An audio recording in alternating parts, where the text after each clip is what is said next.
This podcast is sponsored by nobody. Hey y'all, it's Jillian McWhirter. I played Allison in After Midnight, amongst other movies. Right now, you are listening to the one and only Tommy Throwback Kovac on Splat from the past. This dude knows everything, and he's a very good joke teller. Stay tuned. Hey dudes, welcome to Splat from the Past, the only 80s themed horror sci-fi show where things can get totally radical. Now today, I will be welcoming Bill Hitchcock. Bill played Ralph in the 1985 horror cult classic The Mutilator, celebrating its 40th anniversary. He will be my fourth guest overall from that classic movie, and third overall this month. I had his girlfriend, Ruthie Martinez, on when the month started. And she suggested to me at the end of that episode that I should get Bill on here because he's also a huge fan of Animal House. So I'm going to talk to him about The Mutilator. He was also in Cat's Eye, and I'll bring up Animal House at the end. We'll talk about that movie, I guess. And it's going to be a great conversation. He also has a YouTube channel where he talks about fishing. I guess that's a passion of his. And he's got his own television production company as well. So this will be another interesting talk. Also, rest in peace, June Lockhart, the mom on Lassie, Timmy's mom on Lassie. She passed away. I had her daughter, Ann Lockhart, on here years ago, thanks to Lori Jacobson. It was Lori and John Provost who posted on social media that June Lockhart had passed away, which is sad. I never got to meet her. She was retired from doing signings and all that stuff by the time I got into the game. But she was a beautiful woman. She told it like it was. I know this because Anne is exactly the same way. She's just like her mom. And she was a very talented actress, very underrated. And boy, she was so gorgeous. I mean, just gorgeous. So yeah, here is my interview with Bill Hitchcock.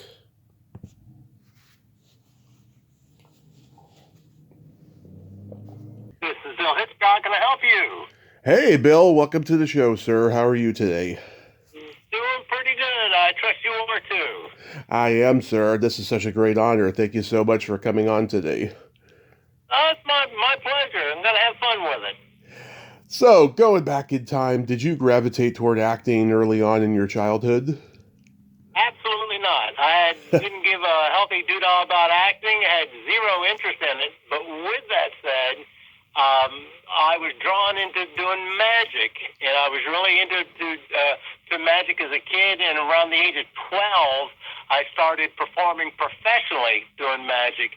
And I went on road shows, toured U.S., Canada, Mexico, and that was pretty much my interest in thing. But I had zero interest in acting.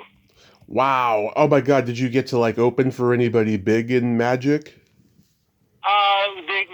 It depends on how you define big. I mean, in the magic world, yeah. I mean, there's some folks. Now I'm going to really date myself. There's people like Doug Henning. Yep. Good. you must be over 40. I'm 42, but yeah, I know who Doug Henning is. I've actually talked to actors who were in his Broadway show. Oh, great. And some people, for some reason, comes to mind. Remember Mutual Omaha's Wild Kingdom and Jim, who Marlon Perkins always sent out to do something. Jim wrestled the bear. Just shows him. Pat Boone, things like that. So, and I'm sure my mind's slipping on some of the other folks. But I've traveled with the Hannaford Circus, which at the time was second to Ringling Brothers. So it was an interesting teenage life that I had. And the reason to take it another step, the way I got involved with acting is that there was a newspaper article that was done on me. There was a gentleman who had discovered and managed the singer Oliver. Again, you got to be a little bit older to remember him, who sang Good Morning Starshine. Oh, yeah. Gene, those were two number one songs. Hair. He saw he saw the article. He called me up. He met with me. Saw me perform. All this kind of stuff. He says, "Look, why don't you? I want you to try acting." I said, "Nope." He said, "No, I don't want to try acting." Nope. And he's arranged an audition at North Carolina School of the Arts. He says, "Go to this, and if it tanks, I'll never bug you about it again." I said, "Fine." I went, and long story short, I got a scholarship to go to School of the Arts, to which I attended for about 3 months, and said, "I have enough of this," and went back my old merry ways. So that's really my background in acting. Was a brief time period at School of the Arts and touring doing magic. Oh, that is so cool. Did you ever try to get on The Tonight Show with Johnny Carson? No, at the end, though, I turned down the Mike Douglas show. Oh. I'd had enough of doing magic. By this time, I'm 19 years old, and I'm ready to move into something else. I got tired of people coming up to me each time they found out that I was a magician. The first thing out of their mouth would always be, "Show me a trick." And I said, "Look, if you're a lawyer, do you ask somebody to show you a lawsuit?" I said, "No." So I got tired of it and just kind of just tried to find myself in life for a while. But so no, I had no real interest in the acting aspect of it whatsoever. Wow. Do people ask you all the time if you're related to Alfred Hitchcock? They do, or they used to. Again, we're all getting a little bit older, and the interesting thing for me, at least, is that I was related to him. And whenever somebody say, "Well, are you related to Alfred Hitchcock?" you say yes, and the very next thing that came out of almost everybody's mouth was, "No, you're not." And they go, "Well, why'd you ask me then?" It's just. But yeah, he was a cousin once removed. However that ordeal works. He never knew I was alive, but yeah, we were related. So how do you come to be cast as Ralph in The Mutilator? This is my favorite story to tell of all. Mm-hmm. Now, I did do a little bit of some other acting before the Mutilator, but my mother had moved to Atlantic Beach, North Carolina, where the film was shot. Had moved to Atlantic Beach she was a bar manager at a restaurant. And she says, "Look, Bill, I open up the bar at 4:30. No one's ever here until about 6. Why don't you just come on in, when you get in town and say hi?" So fine. So I show up, and there was one guy at the bar. And so I sat down, and we start talking about, what we did and do and all. And this guy, who I don't know, this is the first time I've ever seen him, he says, "They're getting ready to do a movie here." I said, "No."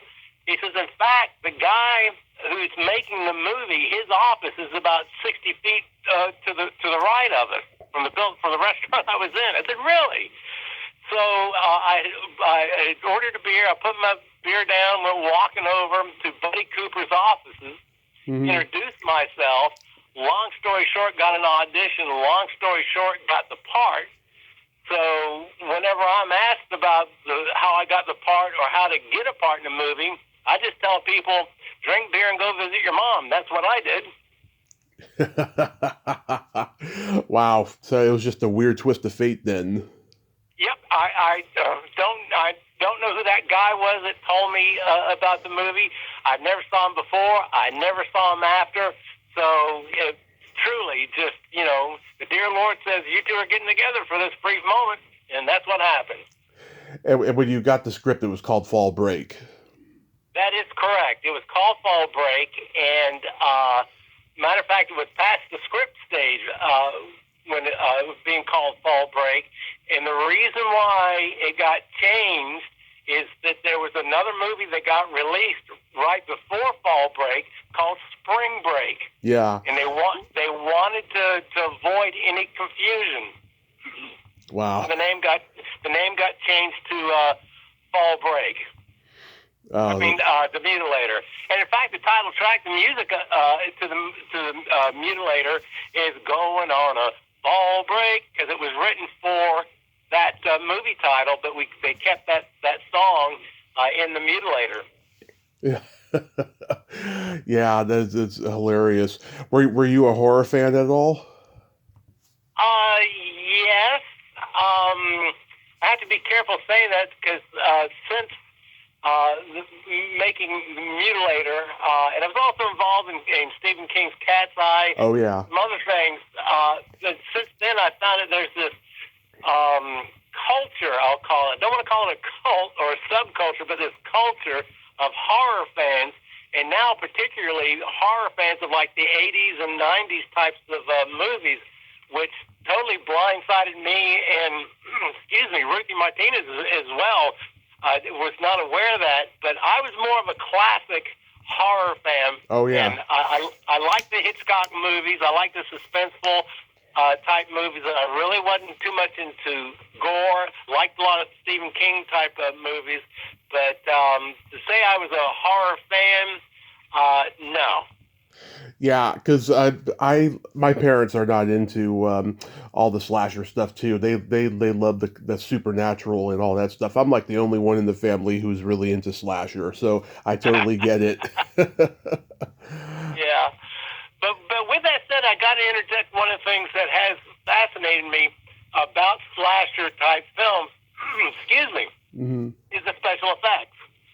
Coming from a magic background, special effects, particularly non-film special effects, just absolutely fascinating me, because one of the things I was involved with in doing magic with some other road shows were things called ghost shows. Mm-hmm. They're basically live stage horror films is what they were. But it was done all live on stage with no camera trickery, because of course it's live. So that's one of the things that really fascinated me. How did they do that? How did that bolt go through the eye? How did the head come off? How did they do that? Oh yeah, I mean the special effects, especially the ones that Tom Savini did back in the day, are just amazing, so realistic. And he served in Vietnam, so he saw the real thing up close. Yep, yep. There's a movie, something about an octopus. Pardon me for going blank. It was made in the 30s. It was a black and white movie, and there's this one scene where this old lady turns into like this witch villain, ghouly monster just right before your eyes, and it's the way they did it was strictly through lighting, but it's so dramatic and so good, and everybody was trying to figure out how did they do this. And again, it was in 30s in black and white, but just to see that transition on screen by just a simple matter of makeup and light, it's just amazing. And that type of thing has always fascinated me. Yeah, absolutely. So what particular scenes stand out to you the most in making the Mutilator?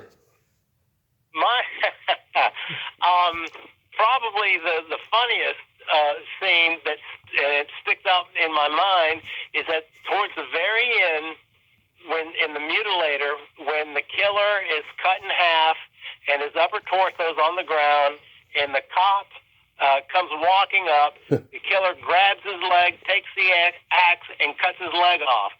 And the reason what got me about that is I had met that gentleman earlier that day. He came walking up to me, and I met him, talked to him, he was a nice guy. I walk off, he walks off, don't think twice about it. Well, I am on set during that scene, and when his leg comes off, his bottom part of his leg literally comes off, and I was stunned. I don't know. I'm trying to figure out how in the hell did they do this, because I'm standing at an angle where you can't be hiding anything. Mm-hmm. Long story short, the guy that played the cop had his lower leg blown off during the Vietnam War, and he was wearing a prosthesis when I met him. Mm-hmm. I didn't know that. I didn't know anything. And so when I saw his leg from the knee down come off right before my eyes, it absolutely stunned me. I couldn't believe it. Yeah, I know that stuff always overwhelms me when I see that in person, because you don't see that every day, Right, right. And in my death scene, the thing that's most memorable to me about it is in the making of it, I was actually sitting on a camera pedestal, mm-hmm. and when the killer he's put a gig in my throat and he's lifting me up, I'm actually being lifted up by that camera pedestal. I'm on a camera dolly. Unfortunately, the diameter of the piston, I'll call it, that I was sitting on was very uncomfortable as it's going up my backside. So the yelling you're seeing is quite literal and real. Wow. Yeah, a pitchfork in the throat. That's gotta hurt. Yeah. So, but it was a lot of fun, and probably the most noted death scene in the Mutilator was one that Connie Rogers. Funny, I can't remember her name in the movie. Sue, that's it. Yeah, Sue. The gas, the big hook that goes in a particular region of the female anatomy, which almost got the movie rated X. Well, matter of fact, it did get an X rating. They had to recut that scene. Wow. Yeah, yep. I love Francis going swimming. That's my favorite one. Yeah. I love the opening bar scene. It really shows how much of a camaraderie you guys had, and it just shows on screen that you all cared for one another. And it wasn't surprising to me when Ruthie told me that you all still talk and everything. We do. It was one of those films. The movie's based around 6 college kids. And we were the 6 college kids, so we were just really. Every night, it was basically we were working one way or another. Which is usually not the case. Like in Mutilator 2, to which I have a part in, and Ruthie has a part in.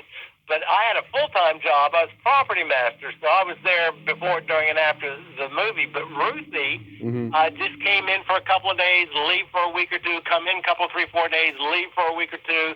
So, but in the Mutilator, the original Mutilator, we were all there all the time. So we had plenty of opportunity to fortunately bond a great friendship amongst all of us, because sometimes it doesn't work out that way. Yeah.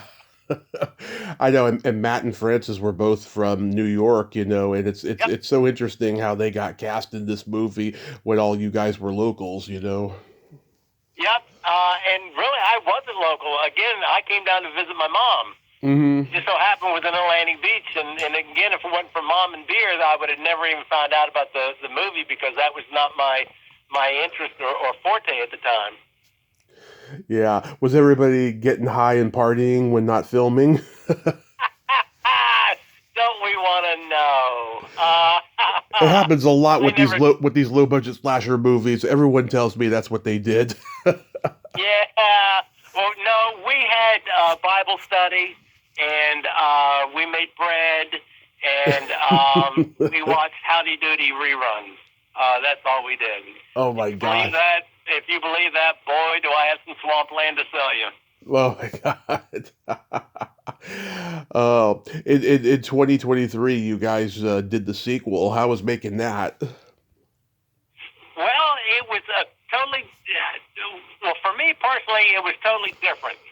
Although it's done at the original site, the site of the original film, it was completely different in that the only people that were from the first film, of course, Buddy Cooper, of course, Ruthie, of course, me, and there's someone else that comes back. I don't know if I'm allowed to talk about that right now, but there is a cameo in the Mutilator 2.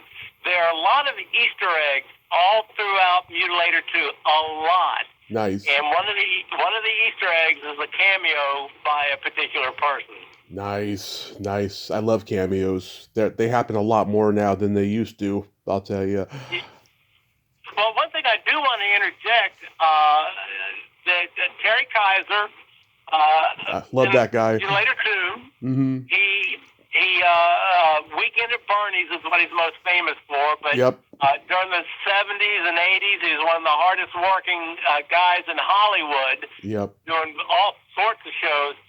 This guy has every right to be a stuck-up snob. He was the exact opposite. Yes. He was the nicest fella to everybody, and I mean everybody. You couldn't ask for anything more with that. And, of course, he's a consummate professional, so he was always prepared. So it was a wonderful experience working with him. He's the sweetest guy I've ever met at a convention. I just loved that guy when I met him years ago, and yeah, he told me some great stories and stuff. He was just a very unassuming, wonderful guy. Yep, yep. He really is. So I'm glad that we had the opportunity to work with him. Now you mentioned you were in Cat's Eye. I love that movie. I've never been able to get anybody from that movie on here until now. So, like, what did you do in that? In the very opening sequence, Cat's Eye is a combination of draws off of in the opening sequence prior Stephen King films. Mm-hmm. In the opening sequence, there's a part about the movie Christine, another Stephen King movie. Love it. What made the final cut? You just see me driving the car, Christine. The cat is running through these different scenes. The cat runs in front of the car, Christine. The car stops. It's me. And you see a surprised look on my face, and that's what made the final cut. The funny part about that, for me, is that the cat was trained to go from cage to cage, and it was supposed to literally run in front of the car. Well, the car, Christine, the brakes didn't work right. Yeah. They tied a rope around the gas pedal so I could pull the gas pedal. The gas pedal would stick, that's right. I had to pull the gas pedal up to step on the brakes, but the cat would never run from point to point. They wound up putting some balm on its backside, which evidently didn't feel too good, to make it bolt out of one cage to the next cage. And the second AD, I was talking to, and I said, what's this, in between takes, what are you going to work on next? He says, well, I got this Sylvester Stallone movie I'm getting to do. I said, what's that? He said, it's called Rambo. Oh, okay, which meant nothing to me at the time. Yeah. But that film was done in Wilmington, North Carolina. Oh yeah, the First Blood. Yeah, that was shot over there. Yeah, and yeah, Cat's Eye. I love Creepshow. I think that's Stephen King's like horror anthology masterpiece. But Cat's Eye has some good stuff in it. I love James Woods trying to stop smoking, and Robert Hayes hanging off the ledge. It kind of reminded me of Ted Danson being buried up to his neck in the sand in Creepshow. The same idea of like Kenneth McMillan just taunting him and stuff. Well, I got to be like a kid in Toyland during that shoot, where I could go to various different sets. I just went with Robert Hayes. Is that his name? Yeah, Robert Hayes. Yeah, the way I met him, he turned the corner and ran into me and knocked me over, and he's apologizing to me, and we wound up both being in makeup at the same time. But they gave me, I don't want to say free reign, but I got to go into various different sets and see what was going on. And that's just like, again, a kid in a candy store. Yeah, Robert Hayes is another sweet guy I met at a convention. Yeah. And he's very talented. He can do comedy and he can do drama very well. And Louis Teague directed the movie. Do you remember anything about him? No, I don't. I don't. Again, that's going on like 40 years ago. I'm now 66, so the memory's kind of slipping. But no, I really don't. It was at the time, though. I believe it was Dino De Laurentiis Studios down in Wilmington, and they were doing like 16 films a year down there. So a lot used to go on. In Wilmington, they still, don't get me wrong, the studios are still there. I was down there a year or two ago to do, the summer I turned pretty. That's it. Yeah. So they're still very active down there, and a lot of studios, independent studios, have popped up around the area. So it's still very, very busy, but I don't really remember 40 years ago what it was like. I totally get it. You were in a movie not too long ago called Something Walks in the Woods? Yes. Yeah, I see Ron Fazio's in that. I had him on last year. He was the Toxic Avenger in the sequels. Oh, yeah. Exactly. Yeah, what can you mention about that movie? Well, that's it's another independent. It's a very creatively shot, and for me, it was very. It was one of the things that I enjoy. That it's improv. You're given a framework, and it's like, all right, you got go. And so you go do your thing, and there's really not a wrong way of doing something. And basically, what I improv is what you see. So it was a lot of fun in that I didn't have to memorize any lines. There was minimal amount of direction. So, yeah, it's a big thumbs up. It's almost like doing a modeling gig. You don't have any lines. You just kind of stand there, and they snap the picture, and you go away. Yeah. So in the years between the Mutilator and Cat's Eye until the more recent movies, is that when you went into television production? The way that came about is that there used to be a regionally produced television show through the some I can't remember the name of the organization, a psychological psychiatrist organization, where they would do role play, where whatever the mental disorder or problem might be, they would have these scenes, they'd be acted out. And I got called up to do this part where me and my wife are having marital problems, and I just decided that my character was just going to be a complete asshole, and that's what I played. It was a complete asshole, and ad-libbed a lot of it. And the studio that it was done at knew about the Mutilator, and just through conversation and all, they said, "Hey, we got a production job opening up here. Would you be interested? We know you don't have any real training or anything." And I said, "Yeah." So I started working officially part-time, but in total hours, 70, 80, 90 hours a week to learn television production. And I liked television at the time, particularly. Now, we're talking like in 82 time period, that film is what I call fat, because it was literally film. It had to be processed. At best, it was the next day you could get your rushes or your dailies back to see what you did, whether it was for the actors or if it was lit right or what have you. And it was just a laborious process. Television was coming out of the 16-millimeter film era primarily into video. And now everything's instantaneous. And I was really enjoying that aspect where you could light and see and replay all at the same time. So I kind of jumped fence from film into television, and that's really why or how I got started in television production. Yeah, that's so cool. Like, it's funny. I remember like around 2008, the whole I don't know. I think the government they defunded the cable access thing, and like cable access had been around for like I don't know 30 years up to that point, and Yep. it was something special. People could create their own content, but now they can create it on YouTube and all the streaming platforms and everything. But there was something so special about cable access and local television that's just missing now. Well, several things came into play in the mid '90s when digital television was coming into play. There was it's like 95, 96, around that time period. The top 10 television markets had to be broadcasting in the digital domain. The bandwidth required for that, they took away from low power TV stations. So low power TV stations, it's like 200-300 of them across the country, basically went bye-bye.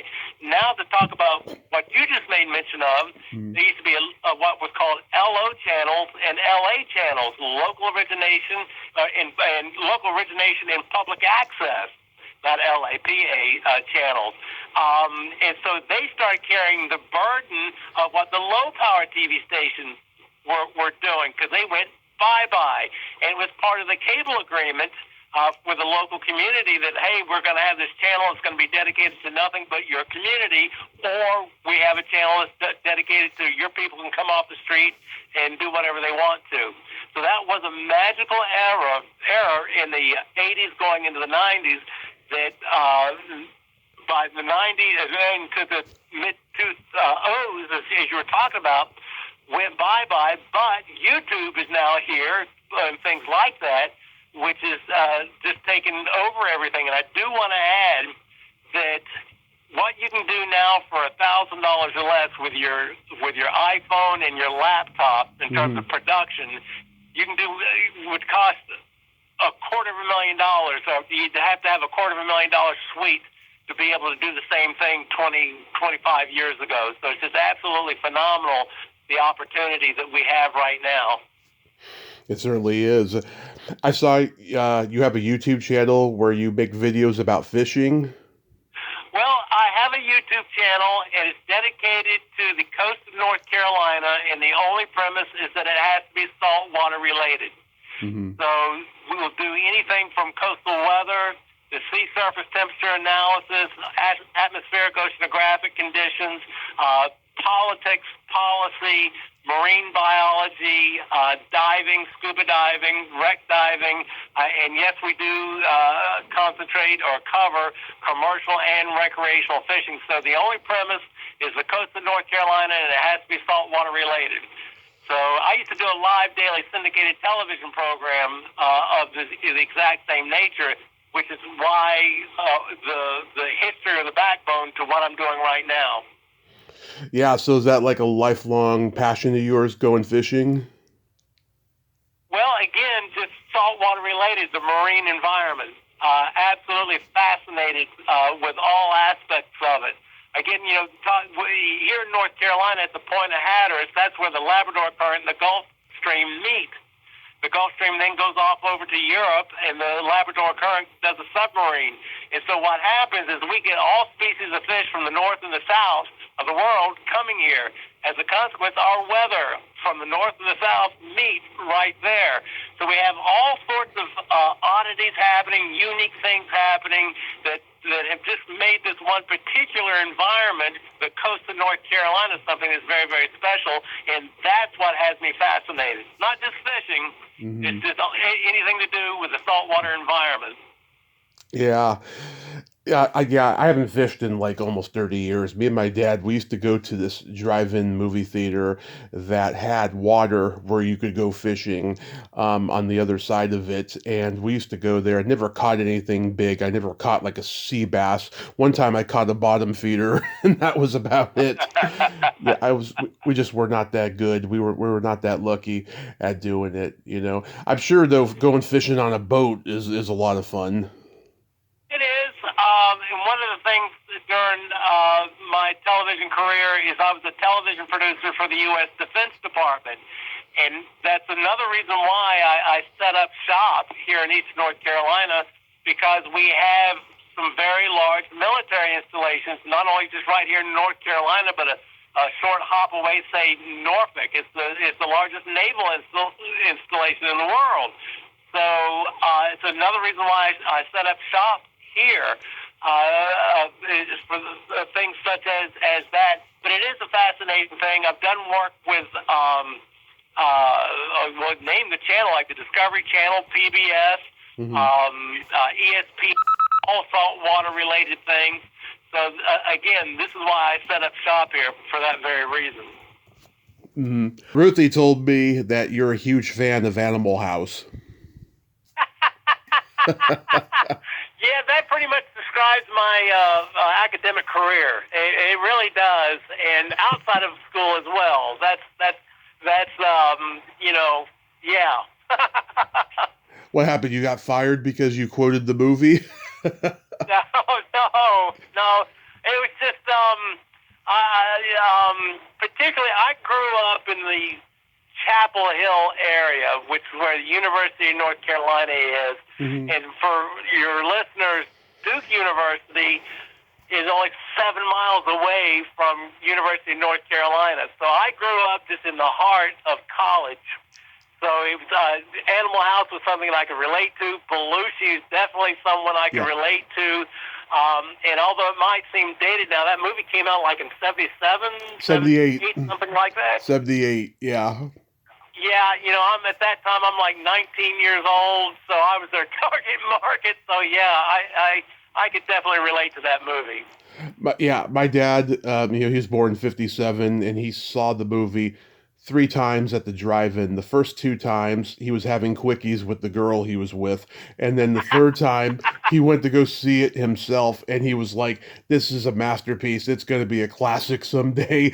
And then, starting when I was 4 years old, my dad and I would watch it when my mom wasn't home, and it's impacted my life and my love for comedy. Like, I worship Belushi. He's one of my heroes. Well, your dad is about my age, and I looked at it. It's like, hey, it's a documentary. All right, somebody finally got it.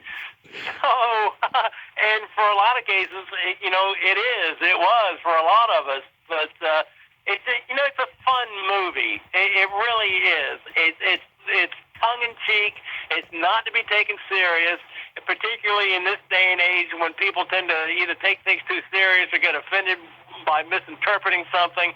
It was just back in the day when you could just have fun, and it was just received that way. Whether you're someone like me who partook in that type of activity or just a casual bystander, it was just a fun movie.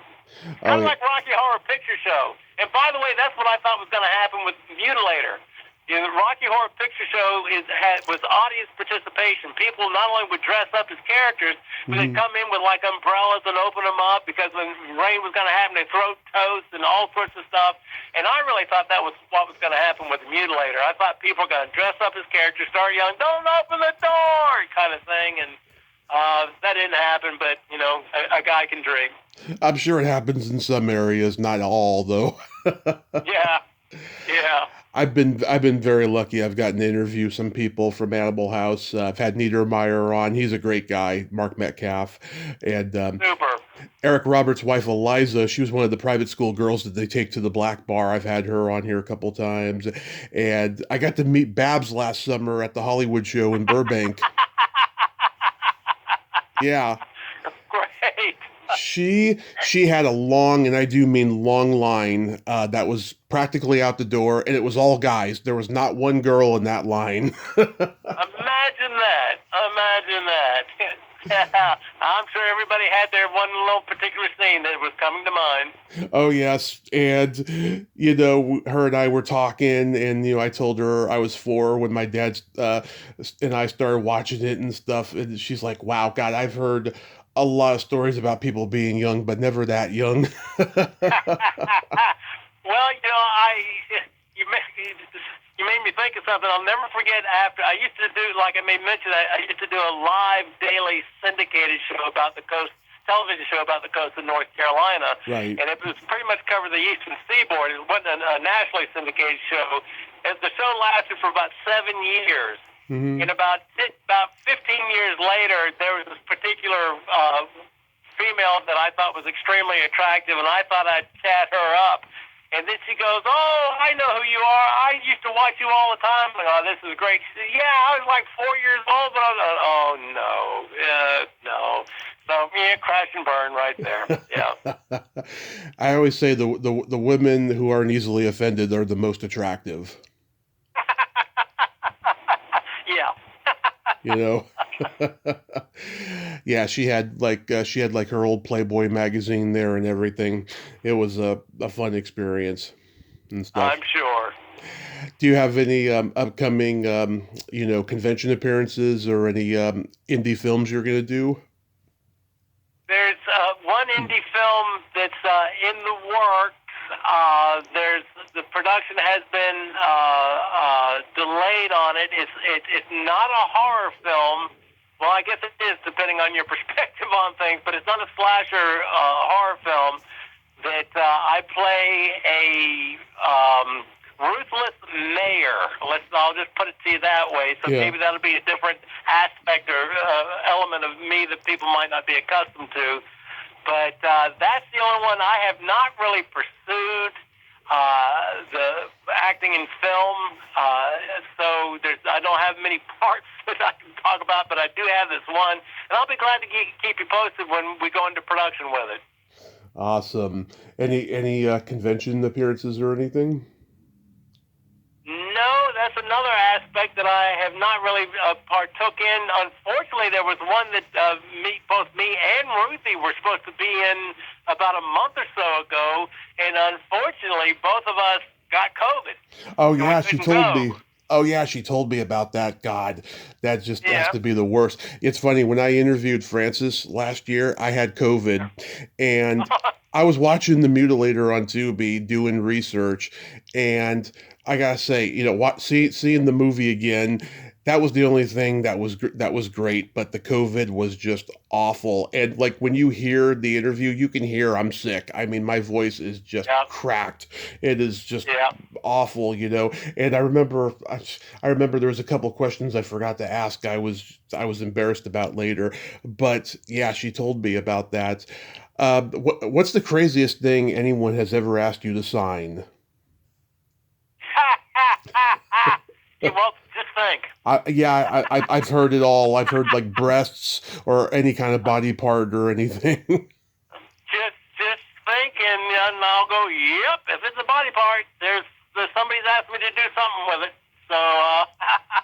Is it consistent though? Is there like several body part people that come in the line and everything? No, I mean you might the more typical. Oh boy, I'm going to get in trouble here. Females might just kind of pull their shirt down a little bit and ask you to Yeah. sign the upper part of their chest. Yeah. Or somebody, guy or girl, might just forearm or something like that. But really, when it comes to autographs, people generally want to have it as a keepsake. So they'll have you sign a poster or their shirt or something like that. So the first time for sure, there's a gentleman in New York that he had tattooed on his calf the Mutilator posters, which I'm a part of. So there I'm on this guy's calf, tattooed. So, and not bad offers of, would you like to see where you've been tattooed? That's all right. I'll take a 0. But yeah, folks sometimes can be energetic and creative with their requests. Those people with the casts, I don't know what they're thinking, because they're not going to be wearing that much longer. I hope they don't keep it. That would be gross. Really. But in all, it's been very much fun. It really has been. The fans of the Mutilator are very, very good. They're fun loving. They'll always have some question about a particular scene.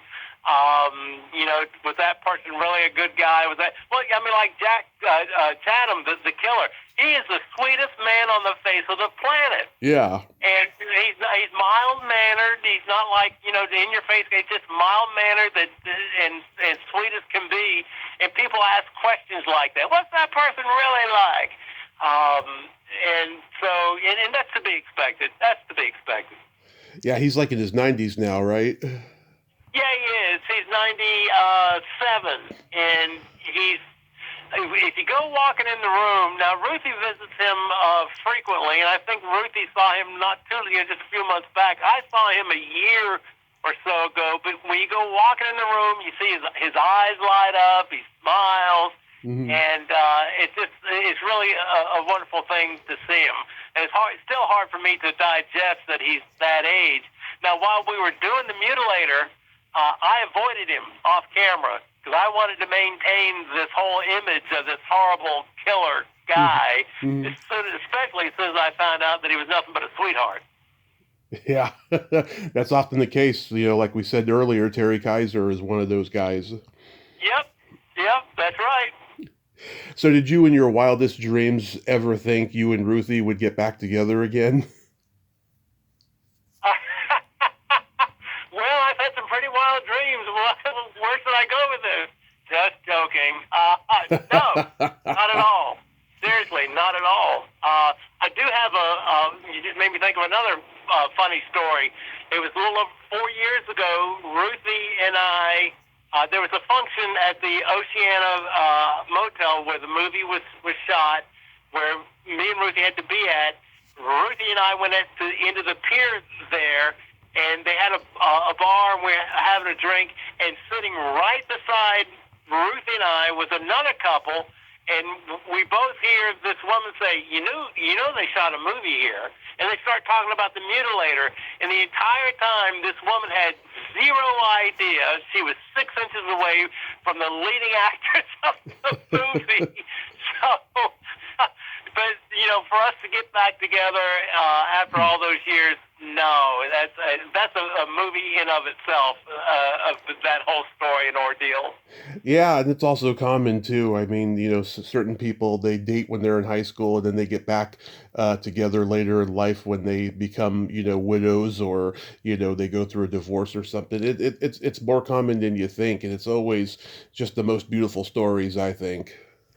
Well, here's my attitude or thoughts on it. Sometimes, all those years you didn't have together. Well, I think that if Ruthie and I got together back then and stayed together, we probably wouldn't have stayed together because neither was grown up enough to handle the relationship. Now that we've gone through life and we've become who we are, now is the time, and I believe that's the way the dear Lord works. And so it was time, and it is time, and it's been a blessing ever since. God bless you both. That is just so beautiful. So beautiful. It is. I appreciate that. Yeah. Yeah, she told me she's ticklish. Is she ticklish? Oh, if I said something, I would get in trouble. Well, let's put it to you this way. No, I won't put it to you this way. Yes, he is. How about that? Yes, I could have gotten by with just yes.